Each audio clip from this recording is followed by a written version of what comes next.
Simon Townsend 19/1, key number XC 4008, recorded on the 3rd of the 12th 81, transmission the 7th of the 12th 81 for Sydney, other stations TBA.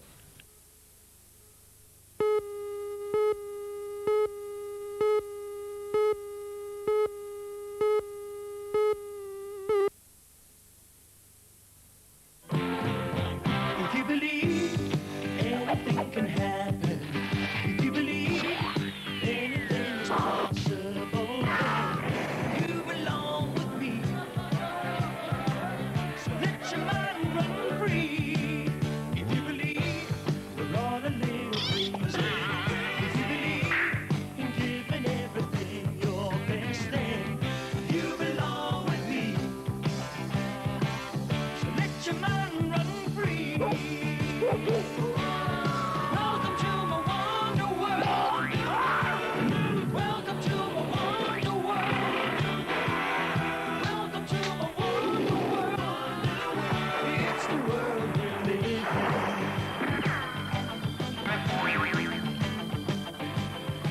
Hello and welcome to my Wonder World. This first story today is quite distressing, and I suspect that it's going to upset a lot of people. In Canada each year, thousands of little baby seals are slaughtered so that their fur can be made into fur coats for people to wear. Now, of course, animals have been used for centuries to make clothing, and after all, if you wear leather shoes or a leather belt, an animal had to die to provide the leather for you. So remember that. But what's wrong in this case is the terrible way that these little baby seals are killed. They're clubbed to death in the most horrible and painful way. A man who's totally committed to stopping this was in Australia recently, and reporter Sheridan Jobbins spoke with him. It's a living thing. It's a terrible thing to lose. It's a given thing. What a terrible thing to lose.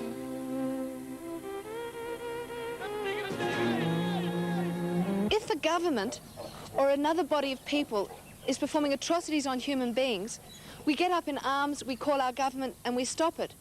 And yet we allow intelligent animals to be clubbed to death because it brings adrenaline into their fur. I mean, that's absolutely insanely cruel. Brian, how do they kill the baby harp seals? The hunters come along the ice, they drive the mother seals away from the babies. The babies are about 10 days of age. They beat them to death with wooden clubs, and sometimes they skin the little animals alive. That's awful. Yes, it is awful. And perhaps the worst thing of all is when the mother seals come back to the little carcasses and try to nurse them. And I've seen the mother seals cry great tears.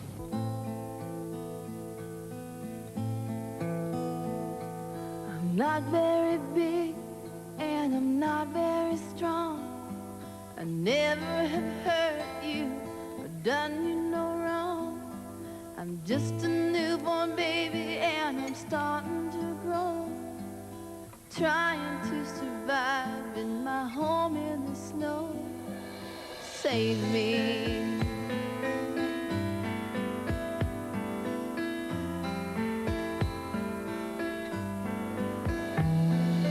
What are the products that are gained from the seals? Luxury fur and luxury leather, nothing that the world could not do without. How would you describe seals? In terms of intelligence, slightly below that of a dolphin, certainly as intelligent as a very intelligent dog. In terms of personalities, each one different. Well, are they at all like human beings? Well, I've shared my life with all kinds of animals, seals especially, and each one has been a fascinating individual. They feel like I do. They feel love, pleasure, pain, the joy of living. They're just like us. Well, what sort of person could kill them? An unfeeling brute. How many seals have you saved? It's thousands. I mean, because of us, the hunt is smaller than it was, and this year we saved directly 16,500 because we were there in an area where they were actually being skinned alive. The response from people all over the world has been fantastic. The response from the Canadian government has simply been to put people like me in jail. Mama, she can only give me her love. There's a man over me and he's holding a club. They say that my fur brings a high price, for the boots that they line. I must give up my life, so save me.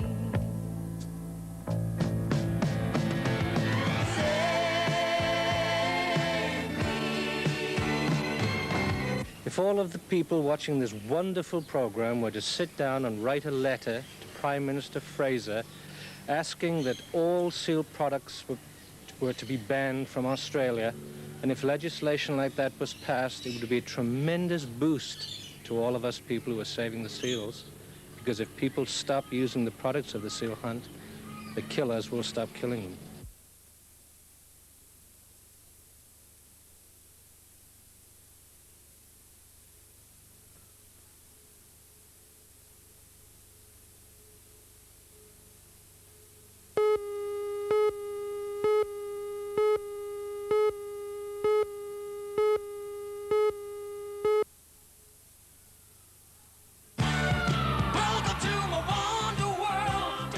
Once upon a time, like 1500 years ago, a type of painting was developed in Japan, and it was called Sumi-e, S-U-M-I-E, Sumi-e.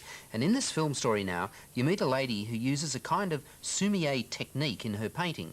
It's really spellbinding to watch this, and now I leave you in the capable hands of Alita Fahey.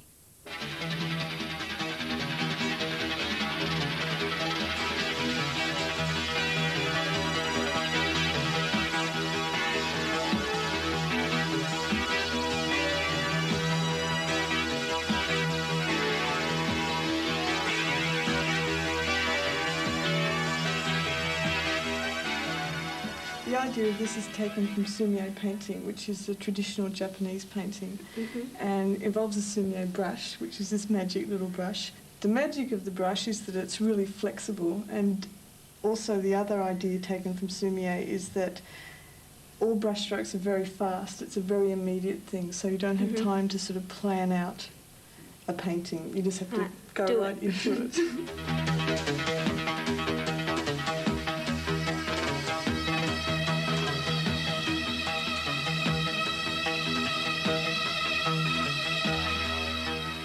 I use music during my painting classes because it's just an extra stimulus for people to emote. It's like dancing.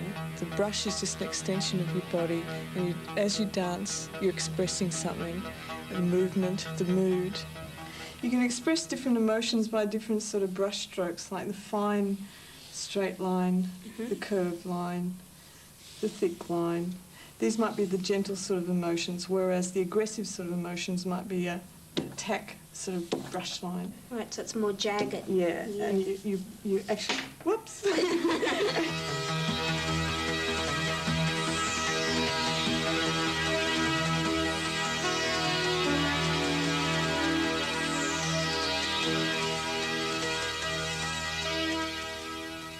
So it's a kind of emotional release. Yeah, it's letting all the things from your unconscious come through instead of sort of ordering everything and trying to control everything.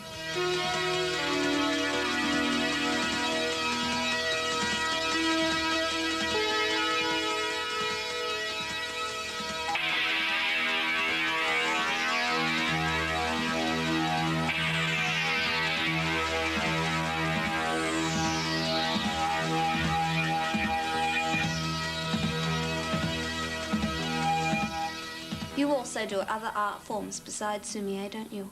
Yes, I do. I work in oils and watercolours, and also do a lot of plants and birds, and I do illustrations for books. Do you ever find that all these different varieties conflict? No, I need them actually. It's like when I do the flowers, it takes such a long time. It might take 40 hours to do one painting. It's really fine.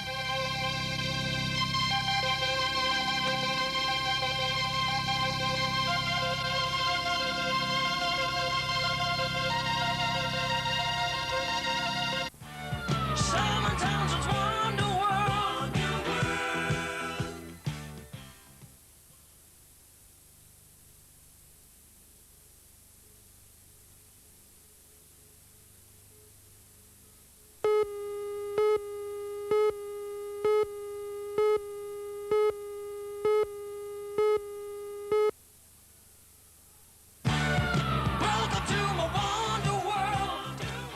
music next on Wonder World, and here's a clip by the Tubes, and it's called Talk to You Later. And they really mean they'll talk to you later, because they're at a press conference and journalists and newsmen and photographers are hassling them for interviews. There's an interesting blue light in a lot of this, and I promise you, you'll enjoy it.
Like that clip. Right, all you blokes and Sheilas, here's a bottler of a story. It's all about this, an Australian dictionary called the Macquarie Dictionary. And it's the first dictionary that's all about the way that we really talk. So, dead set, take a bo peep at this little beauty through the eyes of that ripper reporter, the fair dinkum, Maurice Parker. Today we're going to look at something as fair dinkum as Wonderworld, as original as the hydromatic Holden, as Aussie as the eucalypt, the Macquarie Dictionary. What makes the Macquarie Dictionary different to other dictionaries? Well, it's a completely Australian dictionary. You see, you can't have a couple of million, lots of millions of people living in Australia for 200 years in a very distinctive sort of landscape and society without somehow or other they're developing their own language. Well, I was standing in my smoko with a sanger, stinker of a day, half troppo with the heat when this Roy starts sorting out this Sheila on a corner. Dead set. And the Macquarie Dictionary records it. How do you do it?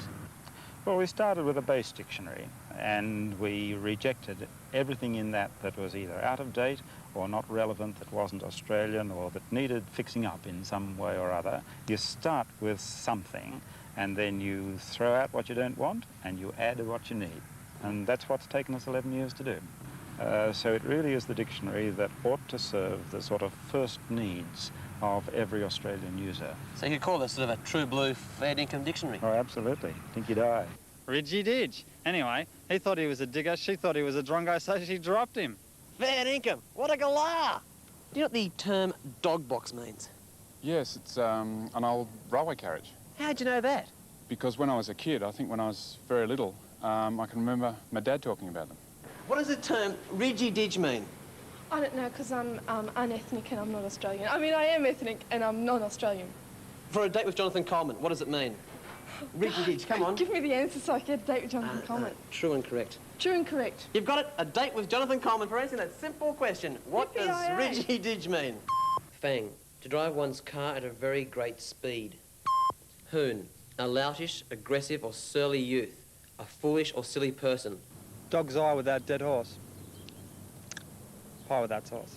Captain Cook, colloquial, meaning to have a look. Fair dinkum, that's the end of that story. I've got to go and find the dunny. I don't know that word. But anyone who loves the English language and loves the power of words loves poetry. And today's poet is the one on the left there, the human being type person, Danielle McComb. And this is her poem. The wind, bins over, lids scatter. Doors bang, windows shatter. Leaves rustle, trees creak, dogs howl, cats shriek. By Danielle McComb. I think that's very creative, Danielle. Thank you. And because you're creative, you should be able to make creative use of this Kodak camera and take some really beautiful photos. It's a Kodak Brownie camera outfit with spare film and instructions, and enjoy that. And this is a mini LP from Mushroom Records. It's called Shy Boys, Shy Girls, and it's by Kevin Borich Express. And this is for your dog. This is called Choco Binzo, and it's a treat for your dog, and it's from Val Anglam's dog shop. And this is something very special. This is a book called From the Quay, and it's full of the most superb and rare photos of early Sydney and its harbour. Sydney, of course, is where the first Europeans settled in Australia, and that was at Circular Quay. So you might say that our country grew from the quay. It's a great book. You'll enjoy it. Thanks, Danielle, and I'll be back after this break. When you're writing to Wonderworld, make sure you include another envelope with your own name and address and a stamp on it, so Simon can return your photo quickly. Simon Townsend's Wonderworld.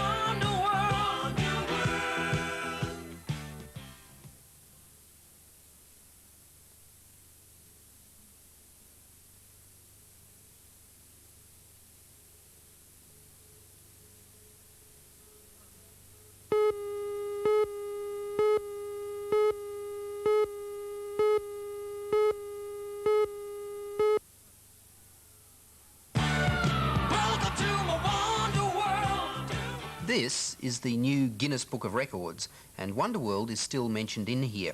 Under Rock Concert Largest, it says that Jonathan Coleman was there, and he interviewed 160,000 people for this program, Simon Townsend's Wonderworld. And I guess that's one of the reasons that this show has a special place in its heart for the incredible reference work called Guinness. Now, it's quite an honour to get into Guinness. It means you're the very best at something. But what do people feel like once they've achieved a place in Guinness? Jonathan Coleman talks to a couple of record holders. Yes, it's here in this leafy park somewhere in Australia that hundreds of itinerant ex-record holders spend their agonising days talking over ex-records that they may have broken or may have just lost. I mean, something should be done for these poor people, some government grant given to them. I mean, in a society that purely remembers people for their last record, where does a man like this stand? History never repeats. I tell myself before I go to sleep. Don't say the words you might regret. I lost before, you know I can't forget. I've brought a peace offering to offer him. It's a pair of drip-dry slacks, which usually works. Hello, drip-dry slacks? So, could you just tell me a little bit about... I understand that you're an ex-Guinness Book of Records record holder. Oh, yes. Yes, I am. Don't be shy. Don't be shy. How did you actually... what record do you actually hold? I hold the world ironing record and the world crawling record, and I'm ex-world holder of the shower record.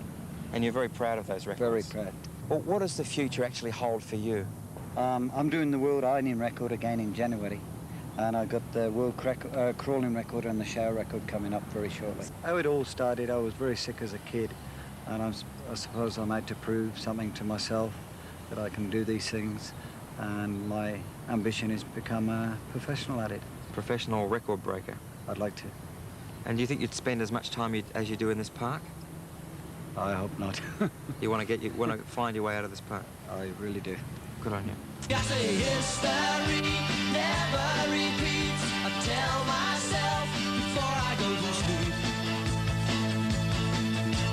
Excuse me, aren't you, you're Bob Handley, aren't you? That's right. And you walked single-handedly all over Australia? That's right, yeah, I did. Oh, well, listen, I wonder if you could you stop and talk for a moment? Yeah, I'd be glad to stop. You can see I'm pushing on the flat tyre. Oh, you got a flat tyre? Yeah, the thing's been in mothballs ever since I came home. And tried to put it in this morning and she just went bang. Well, listen, Bob, what actually possessed you to want to walk all around Australia and back I again? was pretty sick at the time I started, and I thought it might...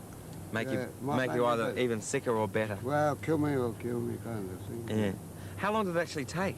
About 3 years and a fortnight. Well, what do you think you'll do now that you've done something like this and got into the Guinness Book of Records? Do you think you're going to try any more, or...?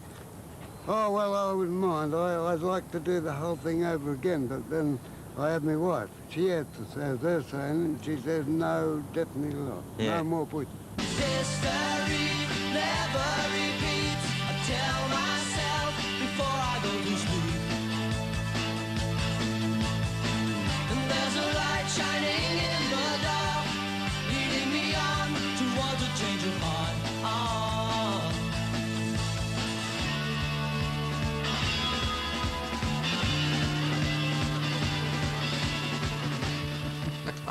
That's the show, but we'll be back sometime soon, like next time. See you then, and good luck until then. If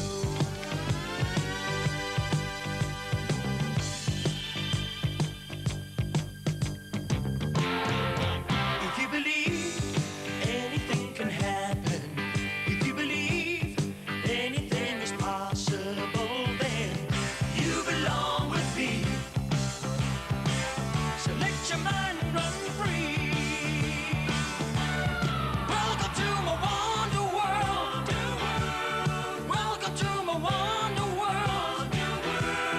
Welcome to my wonder world. It's the world we live in. Welcome to my wonder. Welcome to my wonder world.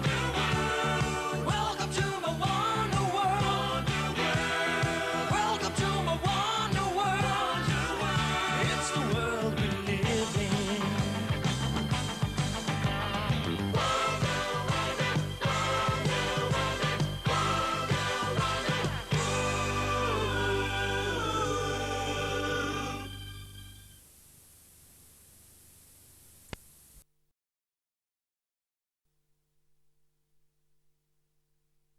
World.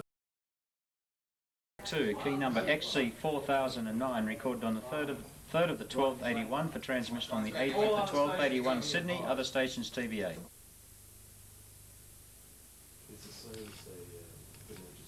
Here we go. Come on, Woody, sit, sit, sit.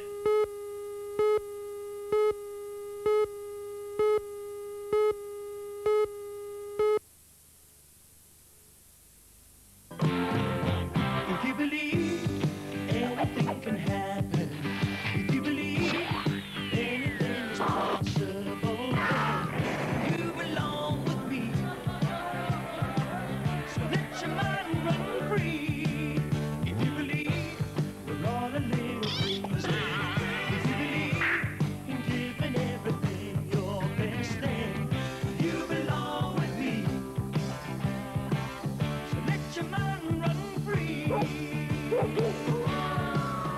to my wonder world. Welcome to my wonder world. Welcome to my wonder world. It's the world we live in.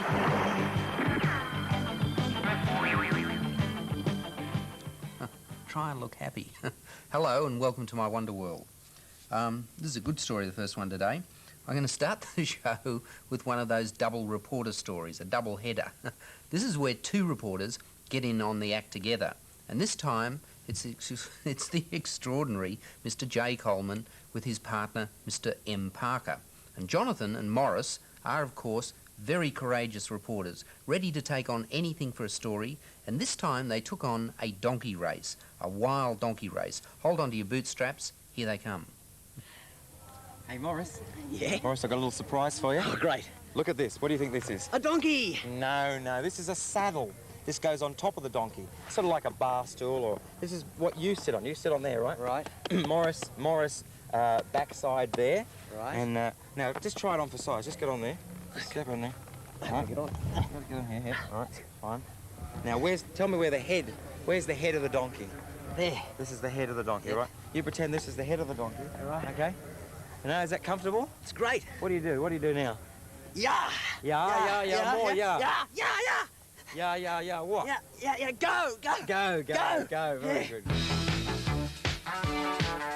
a problem comes along, you must whip it before the cream sets out too long. You must whip it when something's going wrong. You must whip it. Now whip it into shape. Shape it up. Get straight. Now, what happens is, John, the saddle goes on the donkey, okay? Right. Let's see you do that, John. No. Yes, we got it. Don't worry about it. Nothing to worry about. It's mate. it's alive. It's alive. So are you. So am I. So Simon. Kind of. You don't worry about it. You know, This is the saddle. You know, Saddle. The saddle. Right, too, saddle. yeah. This goes on the donkey. He loves it. He loves Yeah. it. It's just like an easy chair. It's not too late to whip it. Whip it good. In case you're worried about young Maurice, I mean, you know, he's not in any danger, really. I mean, we have a secret weapon. The donkey encourages these never fail. When a good time turns around, you must whip it. You will never live it down. Unless you whip it, no one gets away until they whip it. I say whip it. Whip it good. I say whip it. Whip it good.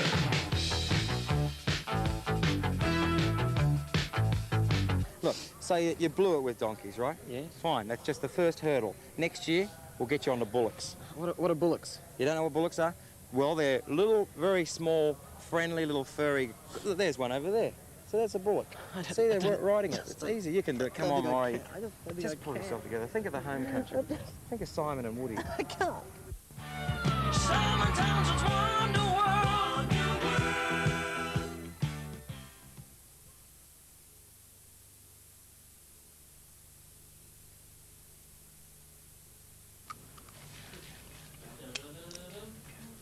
Here we go.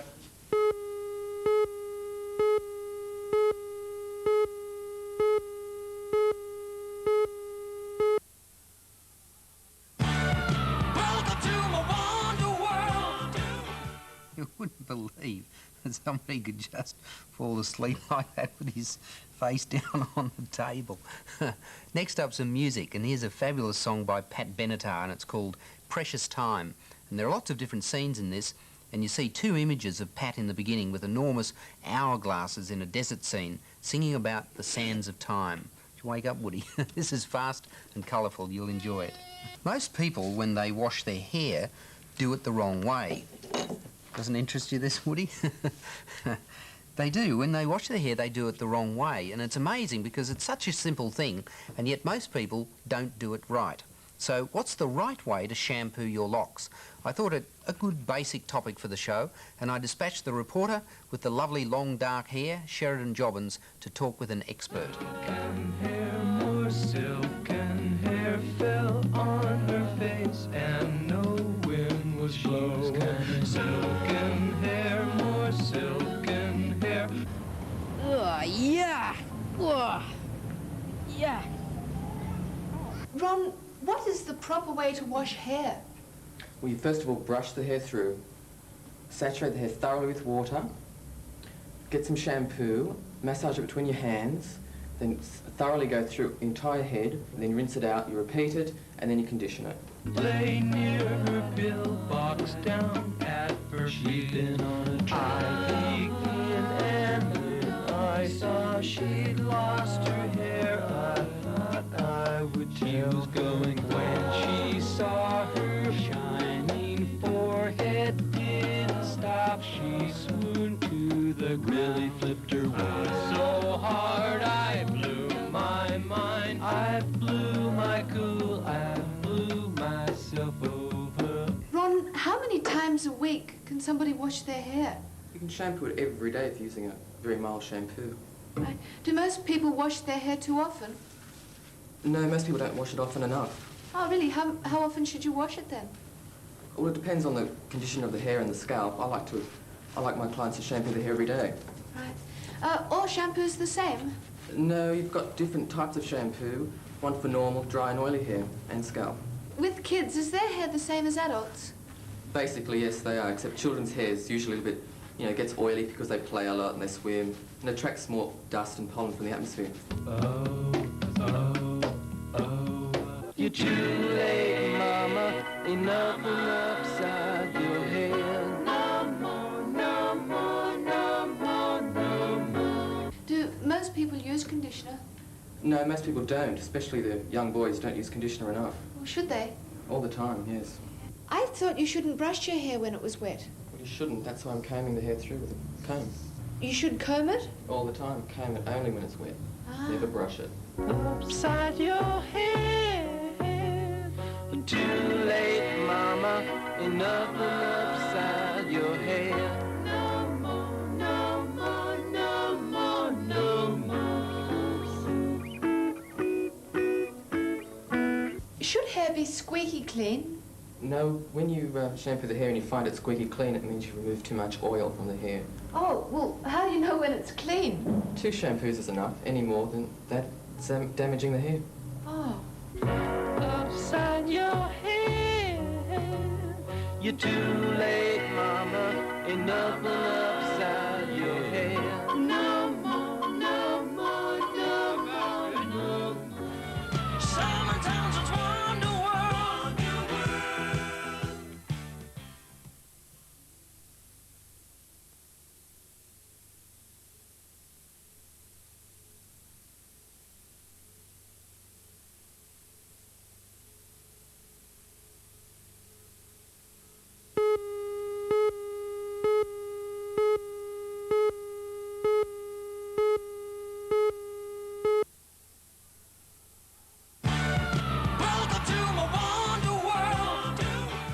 Some of the most amazing records in this book, the Guinness Book of Records, concern music.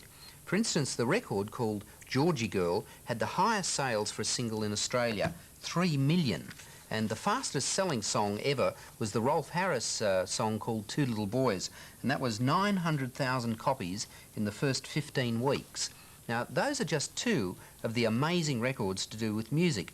And in this film story now, reporter Maurice Parker looks at some others. We all know the Guinness Book of Records for holding records for the longest, shortest, widest and tallest, but the Guinness Book of Records also holds musical records and achievements.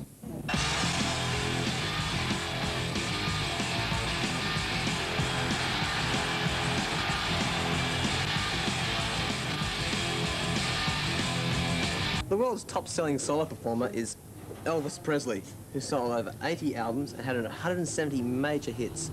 He also wore nappies. The world's best-selling album of all time is a disco record by an Australian band, the Bee Gees. Yes, Saturday Night Fever. It's a double album in which I believe it sold 25 million copies.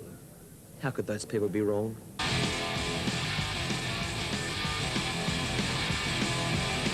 The highest claim for any pop record is an unaudited 25 million copies of Rock Around the Clock by Bill Haley and the Comets. The world's most successful group is the Beatles. And from the Beatles came the world's most successful writer, Paul McCartney, who has written 43 songs which have sold over 1 million each. Yesterday, the Beatles song, which have had the most cover versions done of it, 1,186 times. Sweep through the heather like deer in the glen. Carry me back to the days I knew then. Nights when we sang like a heavenly choir of the light, and the times of the frolicking time. The world's highest paid performer is Liberace, and he can make $2 million in a 26-week period. Actually, one night at Madison Square Garden, he made $138,000 for his performance.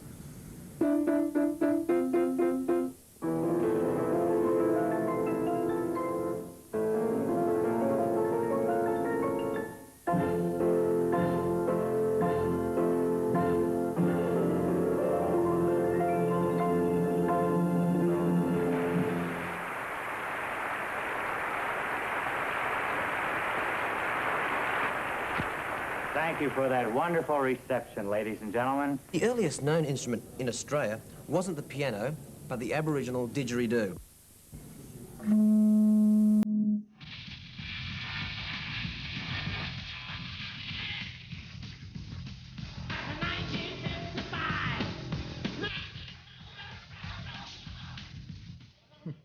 In the Today segment, the part where viewers write in with photographs, we have a lot of different categories, and I've just invented a new one. It's called Today's Good Saying. And today's good saying comes from Shane Fraser, seen here with what looks like a snake and a mongoose. Anyway, here's his good saying. Do unto others as you would have them do unto you. Do unto others as you would have them do unto you. It sounds like the best advice in the world. Pretty old-fashioned and corny, I suppose, but it's totally true. Please accept some prizes. This is a book that comes from Bay Books. It's the Bay Books series on Australian explorers, and this volume is called Edge of Nowhere. And it really shows you how exciting our own Australian history can be. Plus a record from Astor. This is called This Is the Way, and it's the Rossington Collins Band. And from the Craft Warehouse, this is a model of a Stegosaurus. And you build this yourself. It's made of plywood, and it's easy enough to assemble. And then you've got a thing to decorate your room with, Shane. Plus, of course, seeing we just had a story on it, a book that Wonderworld really loves. This is the Guinness Book of Records, and that's for you, Shane. And one more thing, why not? Let's throw in a Jonathan Coleman single. This is Jonathan's new song, Aussies on 45. And that's all for you. Thank you, and I'll be back after these commercials. When you're writing to Wonderworld, make sure you include another envelope with your own name and address and a stamp on it, so Simon can return your photo quickly. Simon Townsend's Wonder World.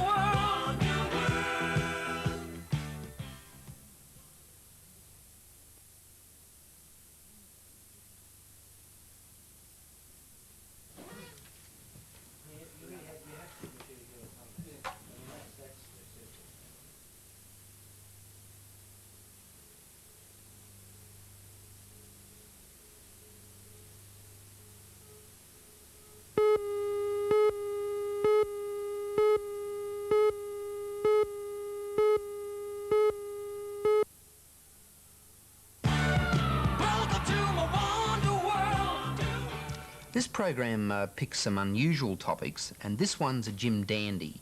You know those big blocks of stone that you see, say, in a stone house or around a swimming pool? Well, those blocks of stone come from a quarry, and they have to be literally cut out like you cut a slice from a whole watermelon. And the job requires a lot of skill, and here's someone with her own unique skills, Alita Fahey. We've got a lot of work to do. Forget about your women and that water can. Today you're working for the man.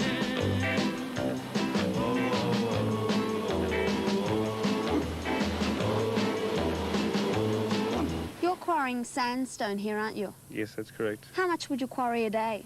We'd quarry probably about 2.5 blocks a day, which would be 15 tonnes of stone a day from this particular quarry.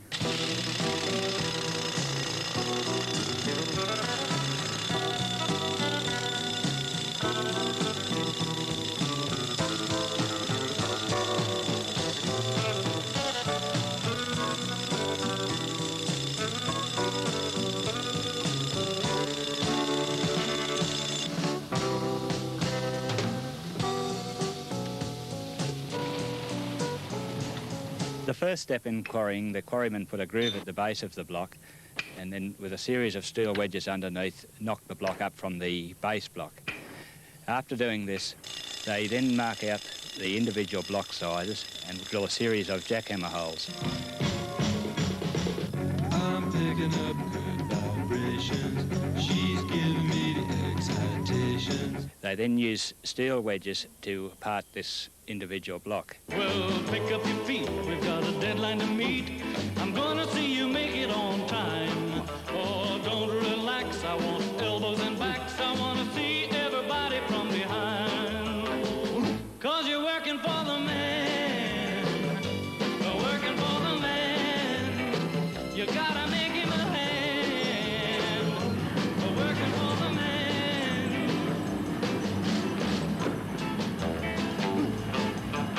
These blocks weigh approximately 5 to 7 tonnes. So I'm picking them up and I'm laying them down. They then rope these blocks, place them onto the lorries. The lorries take these blocks down to the factory for further dressing. I believe he's gonna work me into the ground. I pull to the left, I heave to the right. I ought to kill him, but it wouldn't be right. 'Cause I'm working for the man. Working for the man. When the blocks come down from the quarry, they're taken to the gang saws where they're cut up into various slabs. I'm picking up good vibrations. She's giving me excitation. Good vibrations. Sludge everywhere. This is from the water that we have to keep on the tools whilst they're being used to keep the dust down. From there, they automatically go to the diamond saw where they're cut into actual sizes.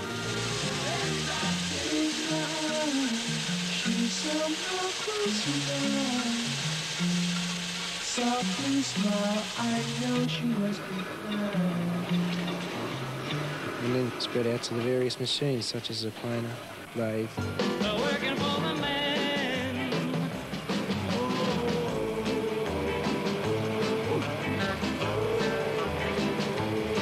From there, they generally go to the masons who actually put the finishing touches onto the stone. Yeah, I'm gonna be the man. A lot of people would say you're wrecking the environment. What do you think about that? No, when this quarry's finished, this will be all filled in again and trees planted on top. That's the right idea. That's the show for today, people. Never seem to have enough time because I've got a lot more film stories ready to show you. Next time, please join us and good luck until then.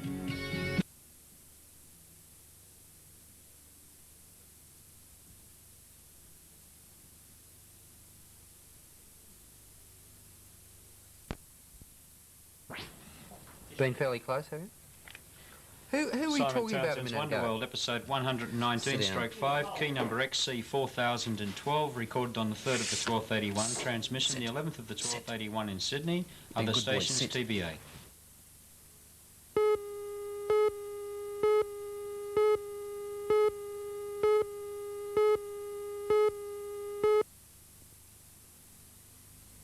If you believe anything can happen, if you believe anything is possible, you belong with me. So let your mind run free. If you believe we're all a little crazy, if you believe in giving everything your best, then you belong with me. So let your mind run free. Welcome to my wonder world. Welcome to my wonder world.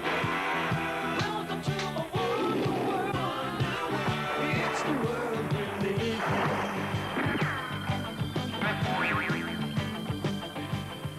Hello and welcome to my Wonder World. To open the show today, here's that English pop star who never seems to grow any older. Like you and me, Woody. This is Cliff Richards, of course, and the song is called Wired for Sound. He and his friends dance their way through this on roller skates, and they're pretty good skaters too. This is a fabulous clip with some great effects of changing colours and lights, and you will enjoy it. Simon Townsend's Wonder World.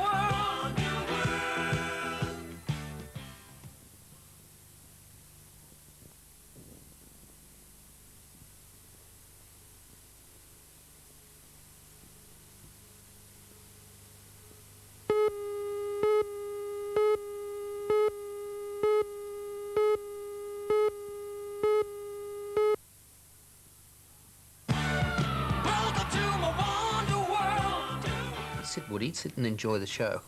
Holidays. A holiday is pretty difficult to organise, and it becomes even more difficult when all the family is going together. But what if two families are combining and setting off all together? How do you keep everyone, all different ages and different interests, how do you keep everyone happy? It's an interesting problem with some interesting solutions, as reporter Sheridan Jobbins discovers in this unusual film story. Not every family is able to go on holidays with the family. I mean, I only ever went once, and that was when I was 5. But some families do it all the time and do it with other families. We are family. I got all my sisters with me. We are family. Get up, everybody, and sing. What sort of places have you been to? Been to Flinders Ranges in South Australia, Broken Hill, Ayers Rock, been to Cairns. All over. Yes, we've seen a fair bit. Who organised the coach tours? Well, we used to go mainly in groups of families with our caravans, and we got as far as Broken Hill, and we thought the distance to the centre was a bit far, so we decided then that we might charter a bus. And seeing with the 4 families, there were about 20 of us anyway, it didn't take us long to fill the bus. We are family. Get up, everybody, and sing. Everyone can see we're together as we walk on by. Philip, apart from the fact that it's holidays, what are the good parts about travelling with your family and other families? Well, you got lots of friends to play with and that. Do you find as the kids get older that they're dropping out of the tours? Well, 2 of our children have left school now, and they don't come with us anymore. But I find that when we're ready to go, that they're a bit envious. They'd like to come with us. You enjoy it? Yeah, I really love it, yeah. Do you think you'll continue to do this when you have your own families? I'd love to. I think we've all benefited from it. What are some of the problems that you've had travelling with families? Well, generally the problems are less than we expect. You can't always work things out, but it rains sometimes when we don't expect it. That can cause problems camping, but it often causes a lot of fun. If you leave me, can I come too? We can always stay. But if you leave me, can I come too? And if you go? Do you all keep track of the tour? Yes, different people share in it. Some write limericks, children like to do poems and sing, others write diaries. And you made this up into a book? Yes. All of the people around us, they say, can they be that close? Just let me state for the record, we're giving love in a family dog. What are the sort of things that you've gained from travelling with these other families and with your own family? Well, we've come to get a wider appreciation, I think, of places outside our own homes. You learn to have to depend on the other people and fit in with them. You can't always do what you want to do, but generally people seem to fit in the end, and we're all still friends even though we've been on all these trips. We are family. Hey, I got all my sisters with me. We are family. Get up, everybody, and sing. Sing it to me. We are family. Simon Townsend's Wonder World.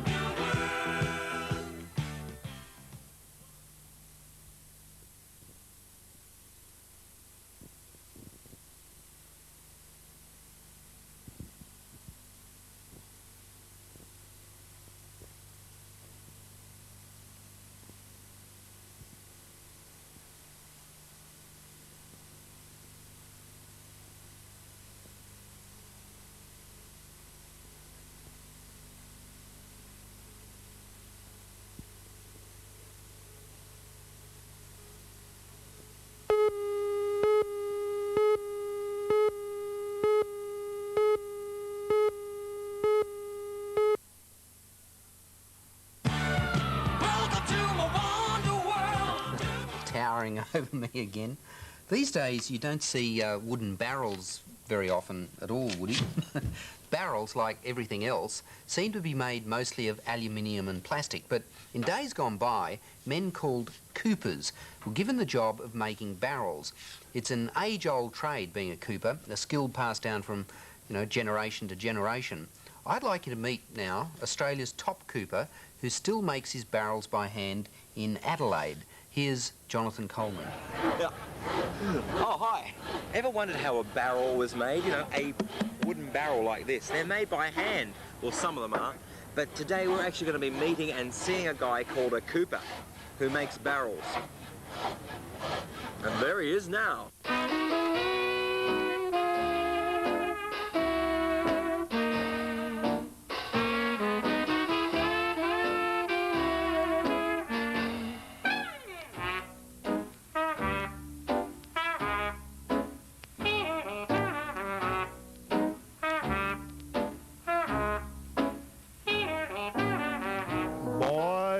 Listen to your old pappy. Yes, Pappy. And stop drinking so much. Sorry.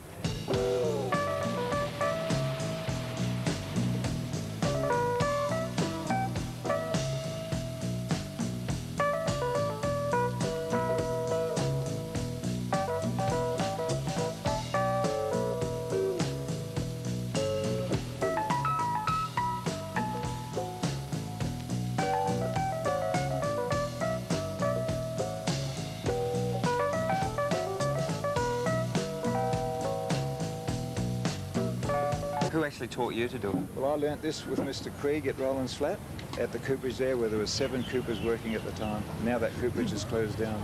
So a cooperage is a place where barrels are actually made? They are made, yes, and repaired, maintained during the term of many, many years. Some casks are 60, 80 years old. Are machines basically taking over? Oh, they certainly have. It's a much quicker process, it's a much easier process. This is quite hard work, and it's dirty work, and it's very noisy work, so we have a job to keep apprentices interested enough to carry on this trade in their future. What about this fire is actually... This is to warm the staves up. You can bend them with steam, but they will not stay as permanently bent as they do with a dry heat. If you don't mind, hold on, John. It's got to the stage where I must turn you've got to turn the barrel? Trust it I don't want to burn your barrel. You with me? Sure. Now, at the next stage, we'll just...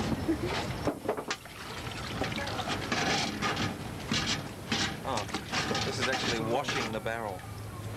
So actually turn it over now.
Fascinating, isn't it? Now, this is interesting. An organisation called Artreach came up with the idea of a play that involved disabled actors and able-bodied actors. And it was thought that some of the alienation that disabled people feel could be overcome through this experiment in drama. And in this film story now, Alita Fahey meets the director of the play and sees how these people interact and succeed in putting on a hard-hitting drama.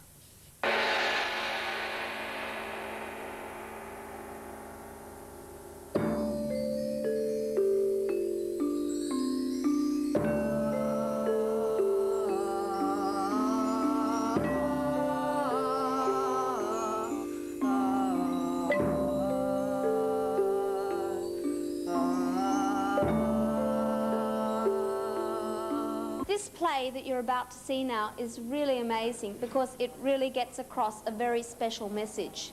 I am Vorax, and I am the master of this room. Am I not? Vorax, who art in power, hallowed be thy name.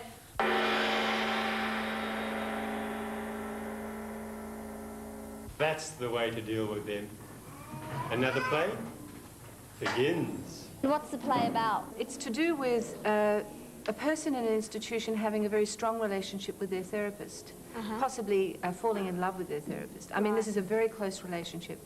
Having to face the fact that nothing very much can come of this often because of the physical problems. Yes, but what is your question, Ian? Questions. It's a question of rats in the mind. Oh, for God's sake. People who have the rats, what do we do for them? Because you're physically disabled, they think you're mental as well. That's the trouble. They don't think I've got any brains. You'll never change it, you know. You just need a little help, that's all. But I don't want that kind of help. I don't need your help. Ian, my boy, what are you talking about? Don't need whose help? I want to see change. I want to light up the room. How many rats have you got up there? We keep the rats from you. We poison the rats for you. Our main dancer has multiple sclerosis, Right. Wendy Masters, and she has actually, it's amazing the way she dances, and she manages to just bring all that lovely lyrical quality in without showing any of her disability. It's incredible what she does. Does it work? Is the communication getting through? Getting non-disabled people used to working with a person in a wheelchair. Yeah. In theatre, actually going up and putting their foot on the footboard of the wheelchair, getting their arms around the person. I mean, these things are terrific barriers to break down. Yeah. And so I had to build this up gradually over the weeks. Hey, something special to offer. Sure, interesting, very interesting. I'm sure that everything you said is true. And the play meant a lot to us because we knew that we could do things to show other people what we could really do. That's great. And has the play been successful? Oh, fantastic. Well, we had a performance yesterday. Yeah. And the audience got up and cheered. I think it's really broken through a lot of normal theatrical conventions. What was really most impressive was the way that non-disabled and disabled people were getting together to produce a production like that.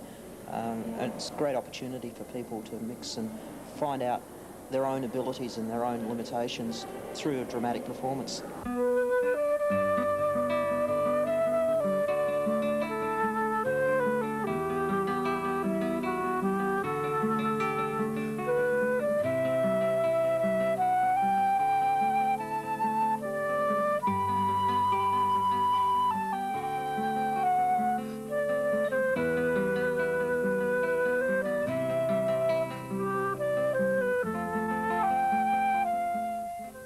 Very good, very admirable. Here's something that I love. Trivia. Totally useless but absolutely fascinating information. Today's trivia comes from Bradley McVie, seen here catching over 150 fish at Rottnest in Western Australia. And here's Bradley's trivia. If you counted to 1 billion at the rate of 100 numbers per minute, non-stop, night and day, it would take you 19 years. 19 years. 22,300,001, 22,300,002, 19 years and a bit boring too. Bradley, as a man who likes fascinating trivia, here's a book specially for you. This is the new Guinness Book of Records with more stunning trivia than you can poke a stick at. Plus a toy from K-Tel. This is the Smurf breaker tube. And to increase your fun and your sport on the water, use this. And a book from Golden Press. This is called Giltrap's Australian Cars from 1879. I didn't even know there was a car in Australia in 1879. Plus a mini LP from Astor, The Planets. Please enjoy those gifts from Wonderworld. To you, thanks for letting us know it would take 19 years to count to 1 billion. Back after this break. When you're writing to Wonderworld, make sure you include another envelope with your own name and address and a stamp on it, so Simon can return your photo quickly. Simon Townsend's Wonderworld.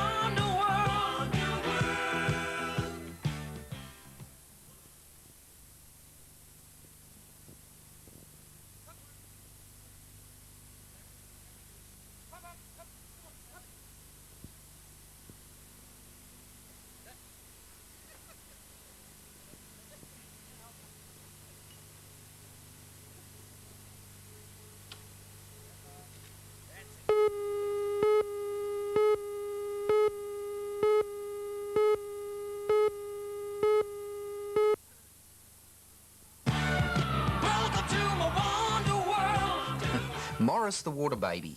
That's what we call him around the office. Maurice Parker loves the water. He's a lifesaver at the weekends, and he's into surfing and windsurfing and skiing, anything where he can have fun in and on the water. So anytime a story comes up involving water, Maurice barges in to be the reporter who gets the assignment. And he did it again with this story on something called the Waterworks.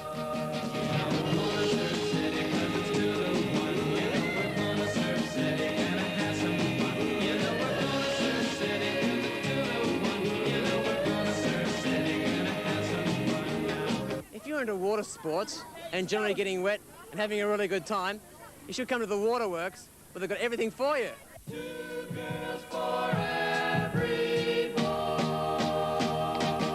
I bought a 34 wagon and we call it a Woody. Surf City, here we come. You know it's not very cherry, it's an oldie but a goodie. Surf City, here we come. Well, it ain't got a backseat or a rear window, but it still gets me where I wanna go.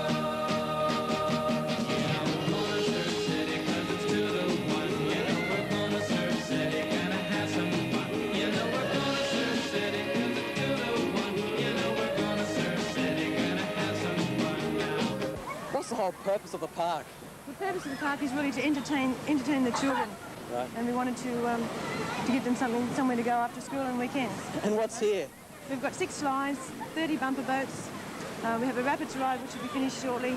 Right. A big play pool, giant hot tub, and everybody's catered for, the mothers as well. What's the most popular part? Yeah. Slides would be the most popular. Are they dangerous? No, not dangerous at all, no. Can anybody ride them? Anybody can ride them from 3 years and up. And we've got instructions to go with them. It's very well supervised. This is where the fun really begins. You've got 150 metres of fiberglass tube to travel down.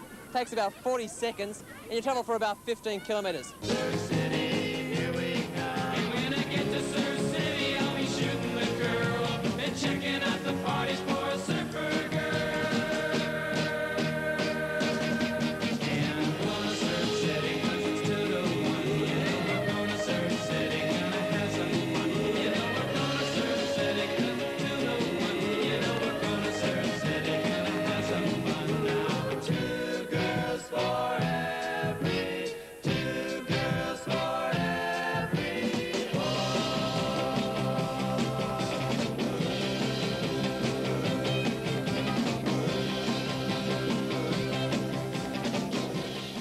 Whoosh. And it's all over. The entire Wonderworld team, the in front of the camera and the behind the camera people, we all thank you for joining us today and invite you back next time, and good luck until then.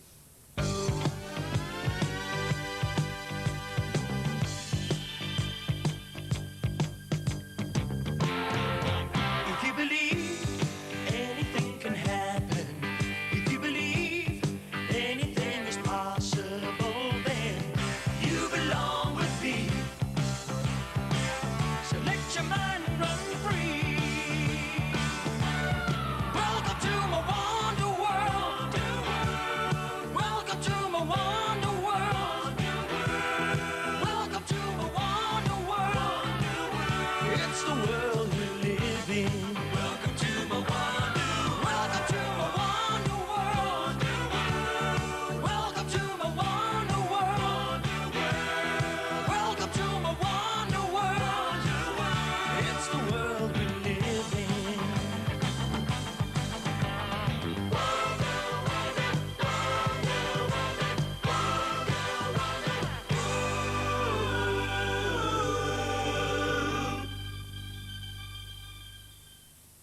Townsend's Wonderworld, episode 119/3, key number XC4 4010, recorded the 3rd of the 12th 81 for transmission on the 9th of the 12th 81 in Sydney, other stations TBA.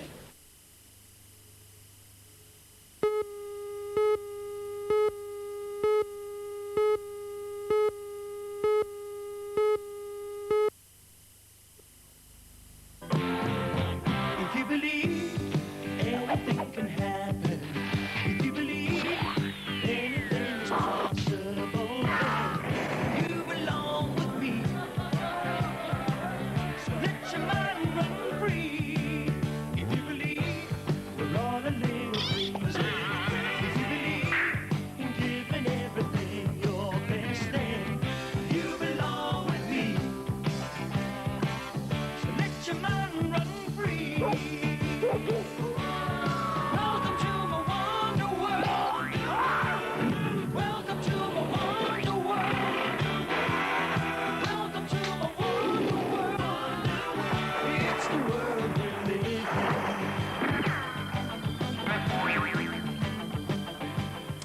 welcome to my Wonder World.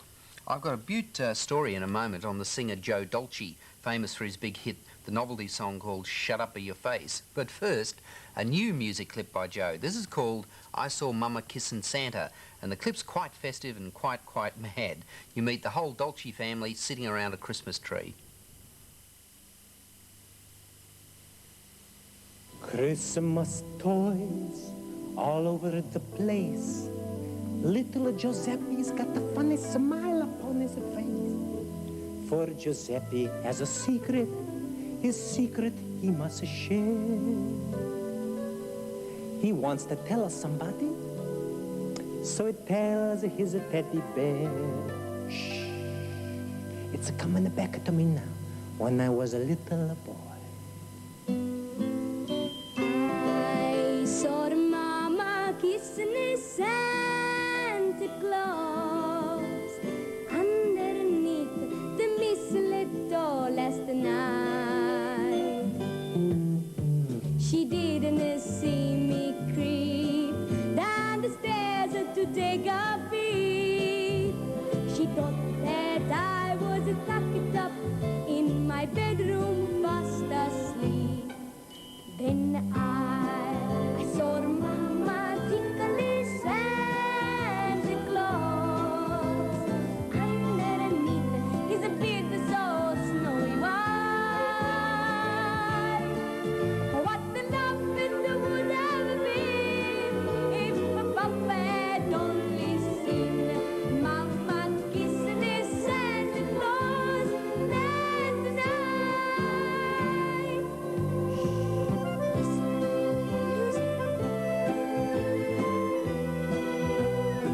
Oh, beautiful, beautiful music. Me feels so good. Listen, music to my ears. It's a nice scent. I love it. It's beautiful. Then I saw Mama tickle Santa Claus underneath his beard so snowy white.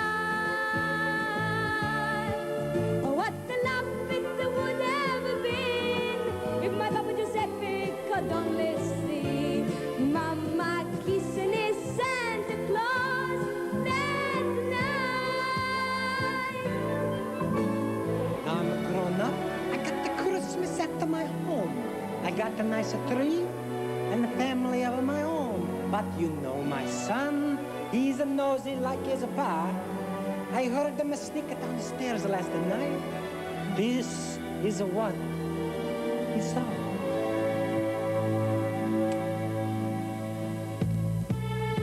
He saw Mama kissing a Santa Claus underneath the mistletoe last night.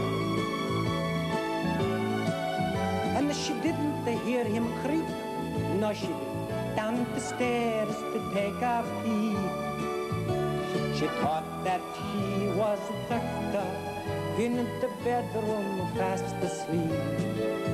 Then he saw her Mama tickle a Santa Claus underneath his beard so snowy white.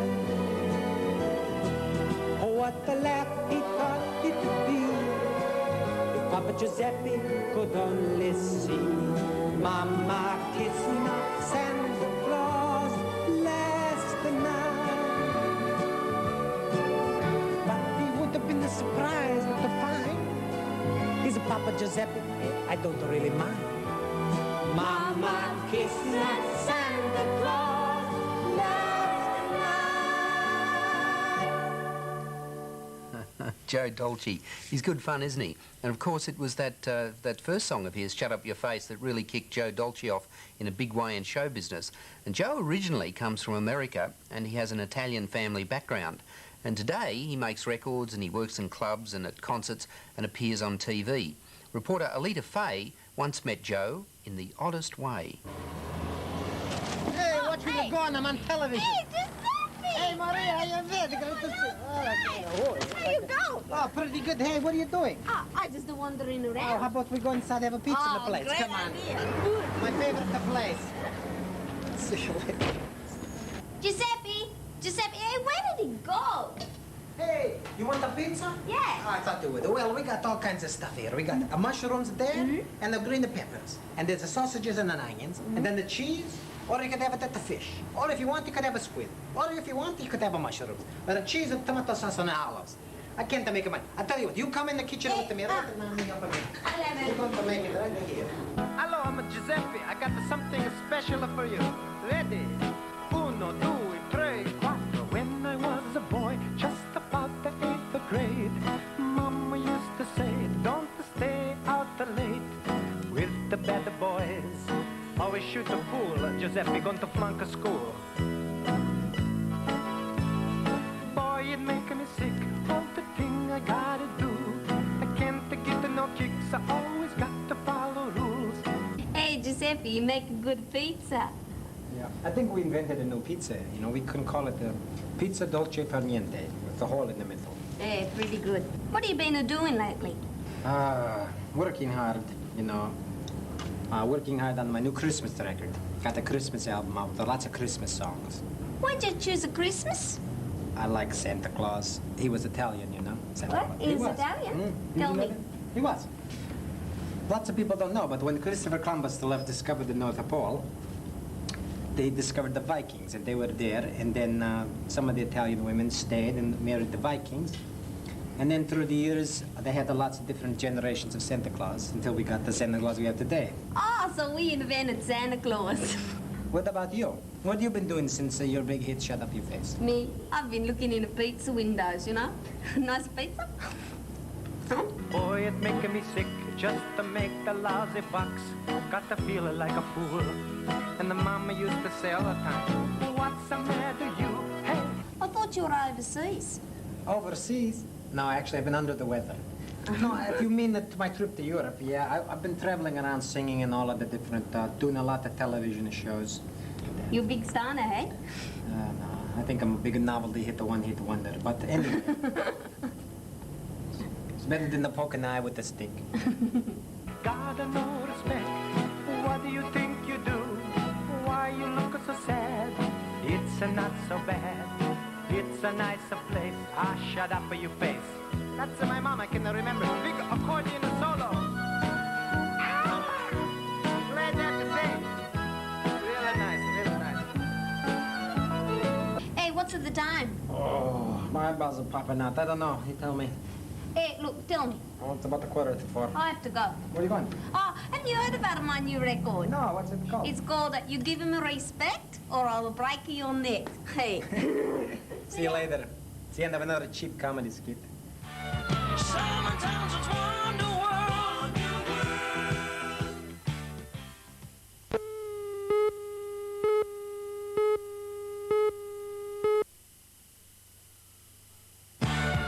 Welcome to my Wonder World. Boxing. Some people say boxing is violent, dangerous and horrible, and other people say it's a sport requiring skill, dexterity, speed, and it is safe if done properly. Now, usually when you think of boxing, you think of large and strong, you know, big muscly men belting into each other. But this story is about children who box. Your reporter, Maurice Parker.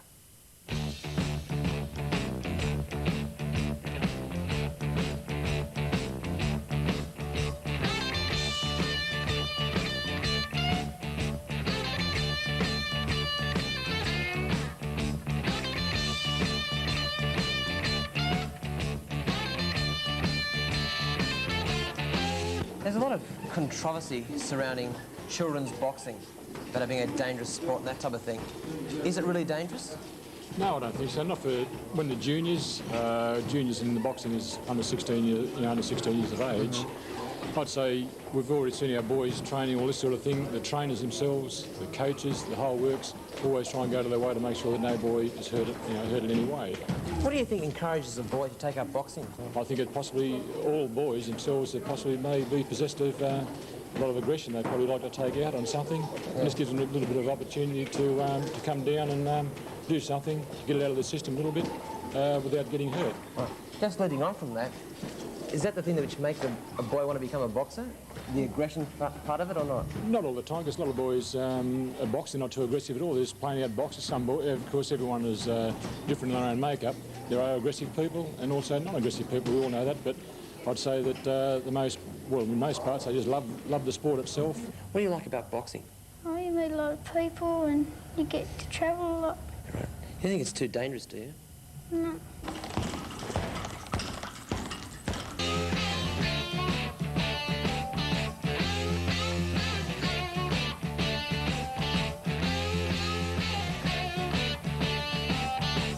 If you keep your hands up, it's not very dangerous because you can block the punches. Right. Have you ever been hurt? No. Have you ever hurt anybody? No. How do you think you'd feel if you actually hurt somebody in the ring? I wouldn't feel very slick about it, no, because they're in the sport the same as what you are. Right. They're going to feel the same if they hurt you. Right. Do you think it's war inside the ring? Oh, yeah. But you're good mates afterwards, aren't you?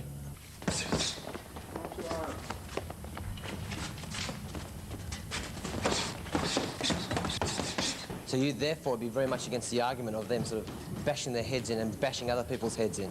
Right, so yeah, it's very, very rarely that any person ever gets hurt. Right. You've only got to go to the other sports, rugby, all the main body contact sports, where you see people with quadriplegics and the rest. And I'd say those sort of injuries that come within football and the other sports are possibly a lot more than what they are in boxing itself. What do the parents think of their sons taking up the rough sport of boxing? I didn't like it at first. I was a bit scared. But now I've accepted it because they enjoy it and they don't get hurt. It's well supervised. I don't mind it at all. It's something that they want to do, and I prefer them doing that than running around the streets. Do you think your son's become any more aggressive since taking up boxing? Not at all. No way.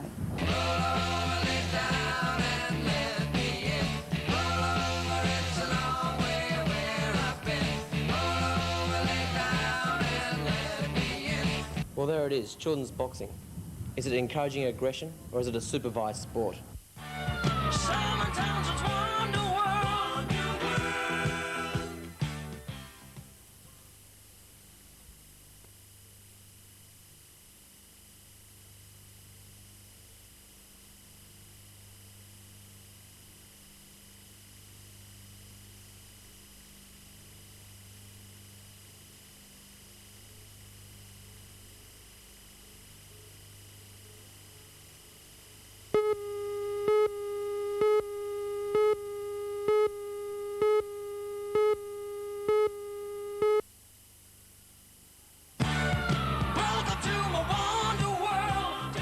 A lot of people spend a lot of time trying to get into the famous Guinness Book of Records.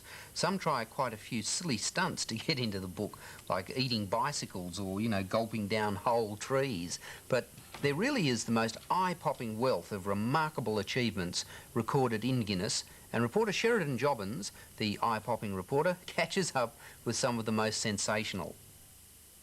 For our reading today, I'd like you all to turn to page 190. It's on the left-hand page, right-hand column, section 1. The longest male life in Australia is the 109 years, 139 days of James Hull of Molong, New South Wales, who died on the 9th of September 1961. His parents emigrated when he was 4. He attributed his long life partially to the fact that he never learnt to dance. He fell out of a car and broke his leg when aged 100. Inchworm, measuring the marigold, you and your arithmetic, you'll probably go far. Bob, what are some of the near misses that people have had trying to get records? I think it might come down to chains made from ring pull cans. We get a lot of young people ring us up about this one, and they have a chain made up which might be some 400 or 500 metres long, but the world record is just over 18 kilometres of continuous chain of ring pulls. Really, and growing? Oh yes, still growing. In fact, the man who does it, Arthur Jordan, adds to it every year. The other one I think might be, we've got a spate of interest in clovers with more than 4 leaves, in fact. We had one lady, in fact, who applied to us with 243 4-leaf clovers that she'd collected. Well, what are some of the silly things that people do try to get into the book? Oh, there are a host of them, in fact. They'll do anything from making gigantic sandwiches, jumping their motorcycles over ever-increasing distances, and eating bicycles. And I think that one really takes the cake. The bicycle? Isn't that dangerous? It is dangerous, certainly. The man that did it is still alive. He ground the spokes, the tyres, the frame to filings and consumed the whole lot over a 15-day period. But Guinness these days are coming down on records which put people at risks. Lying on beds of nails or sword swallowing, all of this has been dropped now from the book. I can read the writing on the wall. Coat of chrome that gives us those nice bright colors, gives us the greens of summers, makes you think all the world's a sunny day. Oh yeah. The longest-lived domesticated bird is the domesticated goose, which normally lives for about 25 years. However, we do know of a chicken who has lived for 20 years. We also know of a lady who has a claim for a chicken who has lived 18 years. Now, what we're waiting to do is, while we're waiting for this record to become official, we're hoping that the 18-year-old will make it 20, and then we'll have a tie. There are some amazing entries in it. Now for the artistic in the audience, here's the Today segment that we call Today's Artist. And today it's the gifted and smiling Neil Hayes, a deft hand with a pencil. And this is Neil's work. He swears that this is not copied, but his own and original artwork. And it's a drawing of an alien trooper looking very aggressive. Here's some prizes for you. This is a book out by Golden Press. It's called BMX Down Under. And it contains all the sort of information you'd like to read about BMX. And this is called Rough Truck Dump. And it says somewhere here on the thing, it's the big rig that you control. And I like these sort of toys because they're very rugged. And that one comes from Toll Toys. And this is music from WEA, Queen's Greatest Hits. And I trust you enjoy all of that when the postman delivers it to you, Neil. Congratulations on being today's artist. And I'll be back after this break. When you're writing to Wonderworld, make sure you include another envelope with your own name and address and a stamp on it, so Simon can return your photo quickly. Welcome to my wonder world.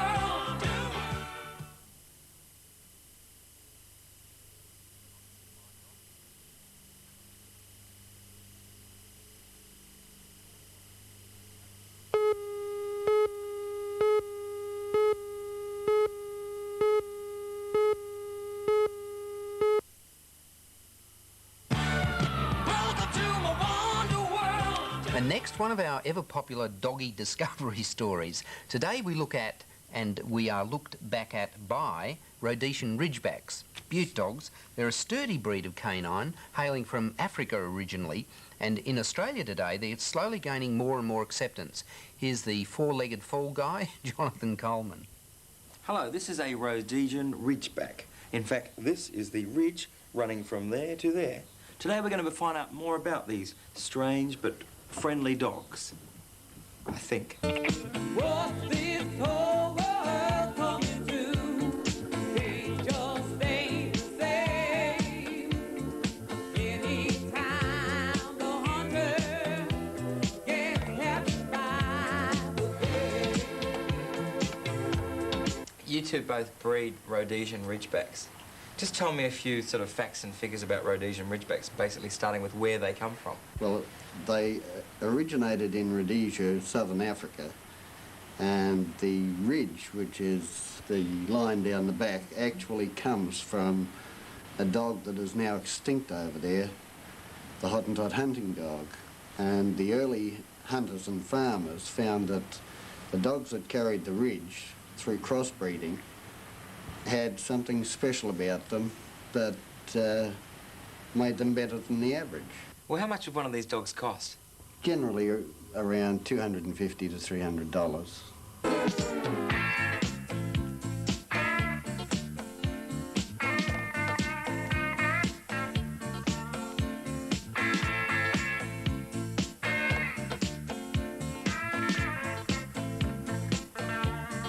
Originally they were utilised as not only a hunting dog, and a very good hunting dog, but they were also the family dog, the property protector, and they're still used for this in southern Africa. Right.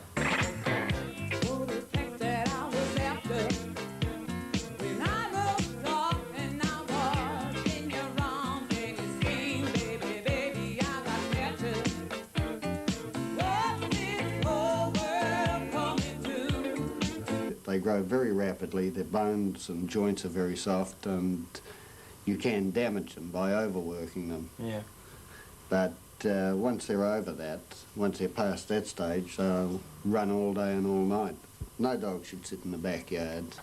They go out every day, and we like to give them about an hour's run. I'm a little averse to selling to some single fellows, simply because I know they're going to get tied up with girlfriends and or want to go overseas, and suddenly they got a dog they don't want anymore. That's right. And a lot of the dogs go out actually into the country because that's where they're the most popular. But they are a good city dog as well. They've got the temperament for it.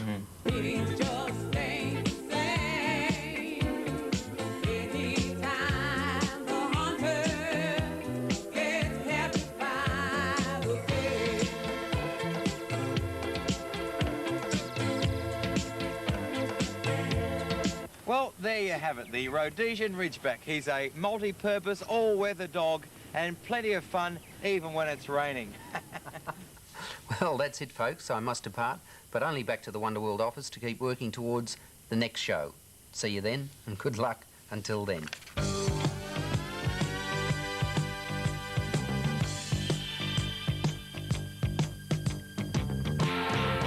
If you believe anything can happen, if you believe anything is possible, then you belong with me.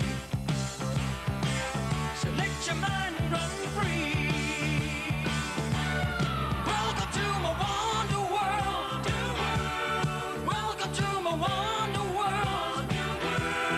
Welcome to my wonder world. It's the world we live in. Welcome to my wonder. Welcome to my wonder world. Welcome to my wonder world. Welcome to my wonder world. It's the world we live in.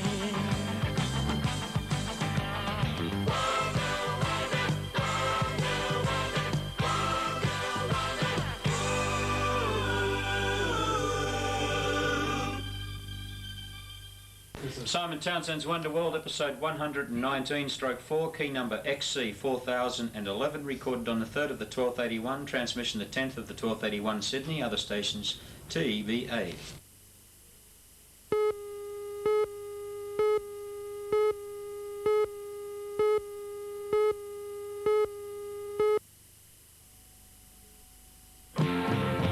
If you believe anything can happen, if you believe anything is possible, then you belong with me. So let your mind run free. If you believe we're all a little crazy, if you believe in giving everything your best, then you belong with me. So let your mind run free. Welcome to my wonder world. Welcome to my wonder world. Welcome to my wonder world. It's the world we live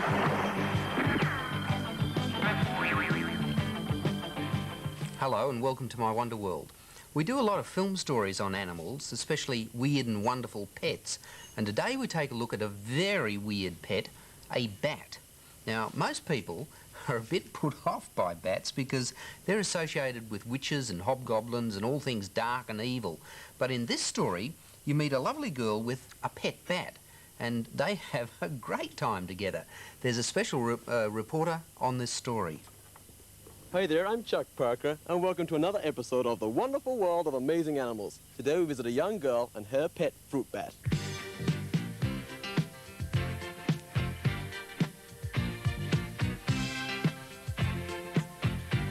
I said upside down, you're turning me. You're giving love instinctively.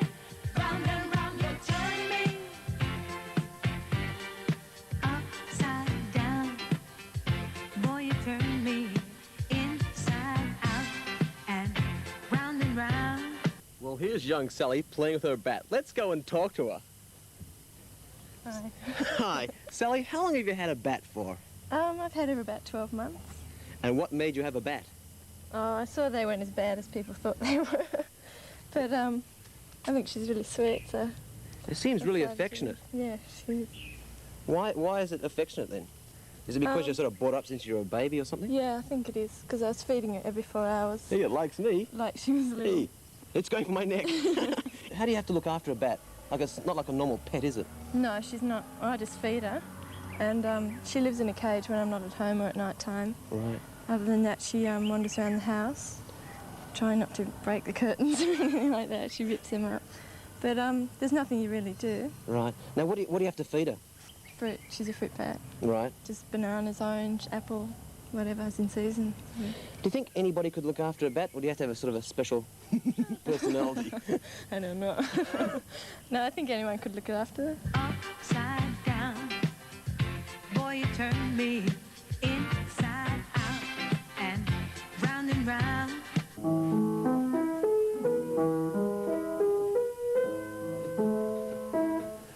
Just going to get some milk. Keep practicing.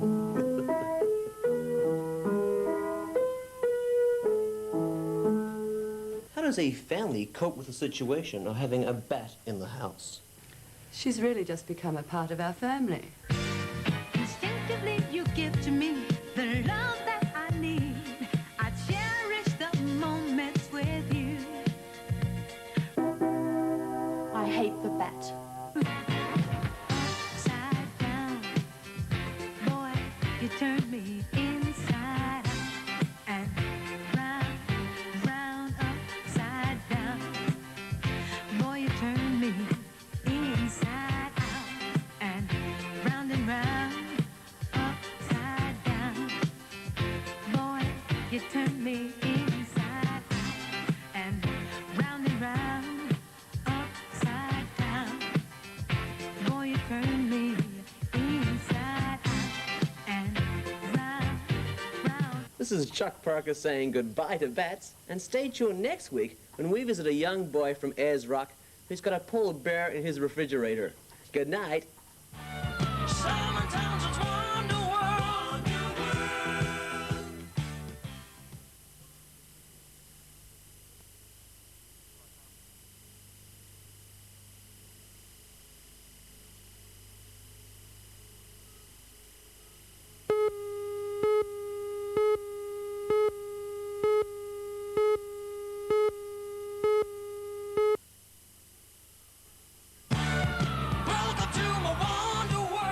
If you ever manage to get into the Guinness Book of Records, you get an official certificate like this one that Wonderworld got when Jonathan Coleman went for the world's biggest interview.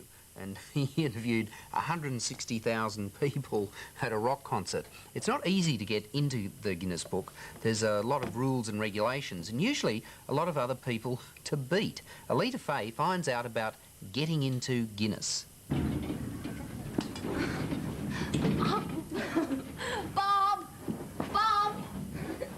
Bob, I think I've broken the world's best crawler record. I crawled through the park, over the railway station, through the main street. It was just... Fine, but where's your proof? Oh, look at these knees. They're just absolutely... Oh, look, you've just disqualified yourself. You stood up. You're no longer crawling. But that's not fair. I did all that work, you know, 35 hours crawling. But you've got to do it the right way. You've got to do it the right way. There are rules attached to all these things.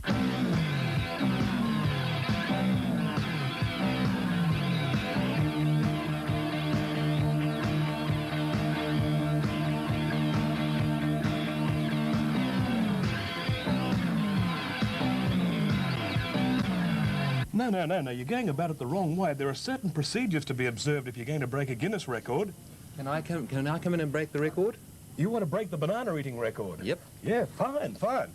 Well, you... Do I need to sign any forms? No, you haven't got to sign any forms at all, but you will need to do this in a public place. The bananas you eat can't exceed 4.5 ounces in weight, and that must be attested to by a person of standing in the community who provides a signed statement to that effect. You've also got a time limit of exactly 10 minutes, so this will have to be timed accurately by a timekeeper who will provide a statement on that score. You'll also need a visitor's book of the people who actually watched you do it. And most important, the record for banana eating is 63 in 10 minutes, held by Michael Gullen of Australia. Gee.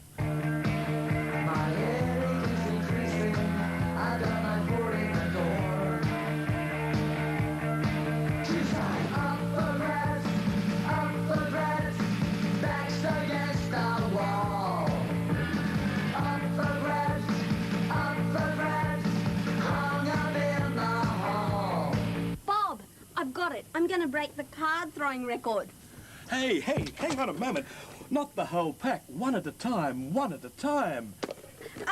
Hey. What are those gumboots doing here? Where do they come from? Hi, I've come to break the gumboot throwing record. With these little things? Yeah. You'll have to do a lot better than that, I'm afraid.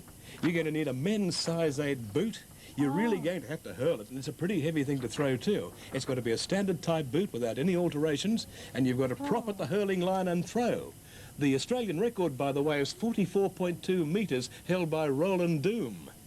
Well, look, I'm going to try for it anyway, okay? Bye.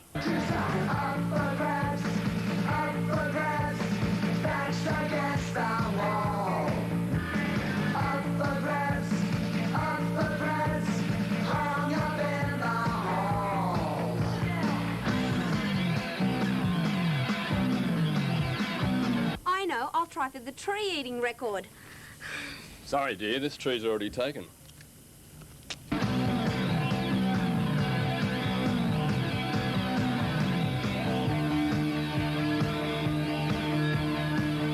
I've run out of things to do. Alita, you needn't worry. You've actually won something. Have I? You have. You've won something. We're going to present you with this certificate which says, this is to certify that Alita Fahey of Wonderworld broke the greatest failure record for most unsuccessful attempts with a new figure of 58,677 times. On this day, it's all yours. Thank Congratulations. You. I suppose a certificate for failure is better than nothing. Well, you can take it home and frame it. Simon Townsend's Wonderworld.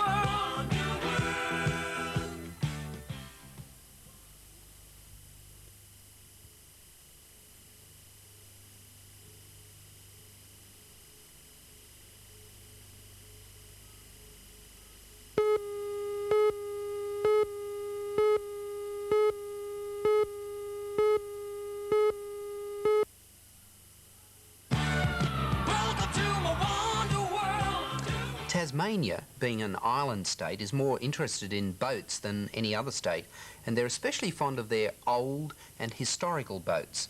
And in Hobart, there's a wonderful tourist attraction called the May Queen. She's a 114-year-old boat permanently moored in Hobart. And here's the nautical and nice Sheridan Jobbins. I must go down to the sea again, to the lonely sea and sky, and all I ask is a small ship and a star to sail me by.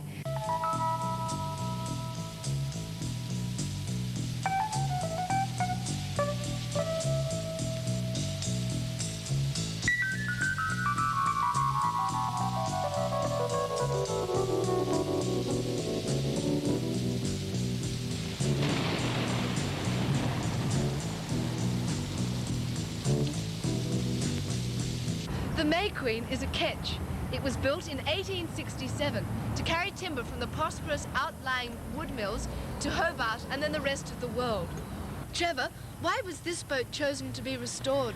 Oh, it was one of the last ones in Tasmania, and the people wanted to keep it here. Like most of the other boats have gone to the other side and, you know, been sold, gone away, but they want to keep this one here. It's the last of the traders. I believe when you were the skipper, you hit a whale? That's right. What happened? Oh, I was going down off Taronga, and I was up forward there, and the stern went clean out of water. And I looked back and I just see this whale Just going out, he just breached, lifted the stern clean out of the water.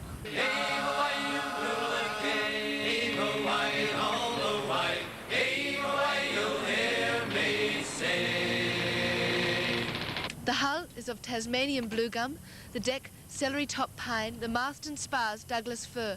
It was restored in 1979 by the Marine Board of Hobart. As the last of this ship's captains, how would you describe the boat? Oh, she's a good old ship. Very good.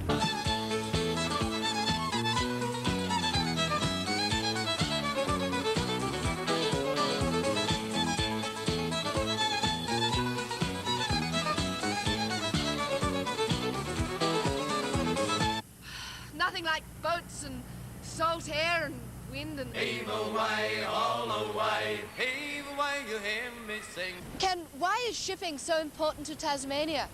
Because Tasmania is an island, and all islands depend on ships for their trade. We depend on the things that we sell to be sent away by sea and the things that we buy to be brought here by sea. So all Tasmanians are very conscious of the sea, and especially of our maritime history. You've restored your own boat. How did that come to happen? Well, I bought the boat about 5 years ago. She was built in 1943. She's an old, genuine Tasmanian fishing boat, and I wanted to recreate a ship, an old boat of about the turn of the century. Heave away, you hurricane, heave away, all away, heave away, you'll hear me sing. Nice. No matter where you live in Australia, I appreciate those letters coming in telling us about interesting collections that people have. Don't stop writing, wherever you live. Now, this story is about someone who's an avid hoarder of things like old postcards, old celluloid children's toys, model mice, all kinds of oddities. Your reporter is good old Jonathan, I'll take anything, Coleman. Yes, it's here at number 45 Surfers Parade Esplanade that you'll find the beautiful cottage of Mrs. Lee Simmons, the woman who collects things from yesterday and makes them relevant today.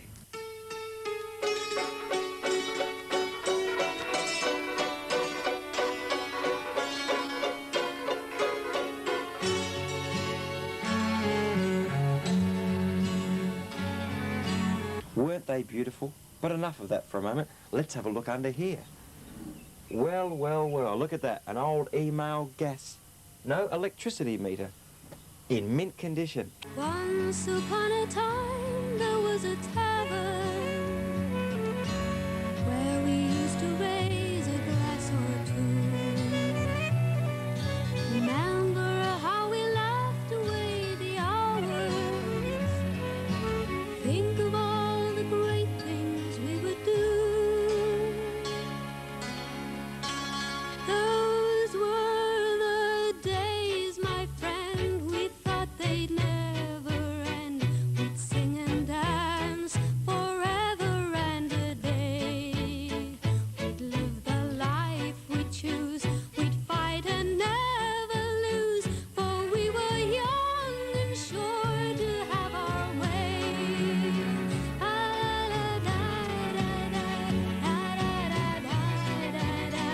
Well, Lee, where did you find them? I went to visit a friend one Saturday afternoon about 13 years ago, and he was about to throw them on a bonfire. It really amazes me why people want to throw things away. You know, there's this thing of getting rid of old things and just keeping the new things. Have you ever been a person who's thrown things away? Or do you have trouble? What you mean?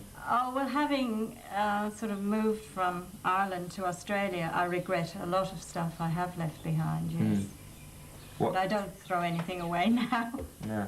Well, how many of these old cards would you say you have?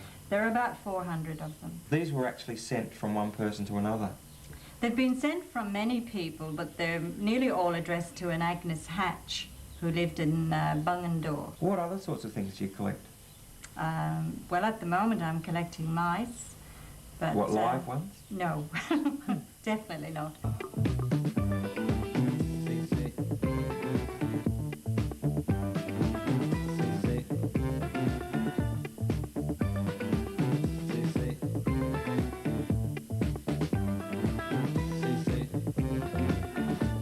To a disco in Fahey. I asked her to dance, and then she danced with me. Is that incredible? Just across the road from Lee's house, we've got another collector over here. Let's go over and have a look at him. This is a 1956...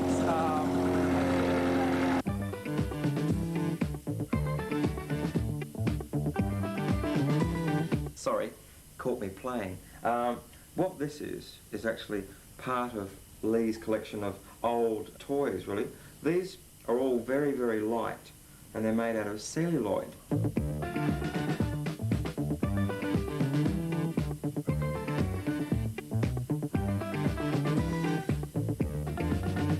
Bye-bye, Jonathan. Bye-bye. Bye-bye. And next, the Today segment that Woodrow always pants for. He's not here today, but he always pants for this one, and it's called Today's Pet. And today, it's a wonderful Dalmatian named Chunga, and her owner, Nuria Prego, from Canberra.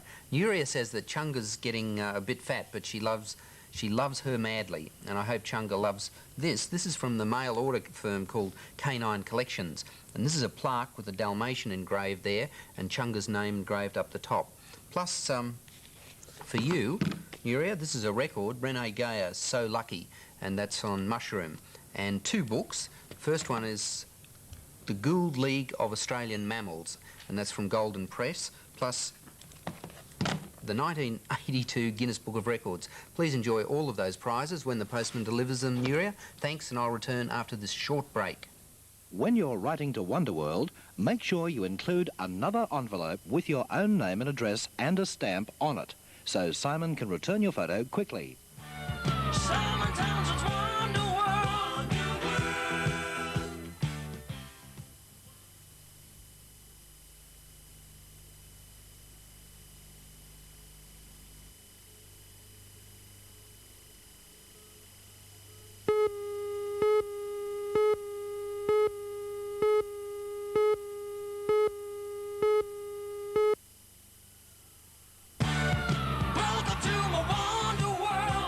It's music time on Wonderworld, and I have a real treat for you today.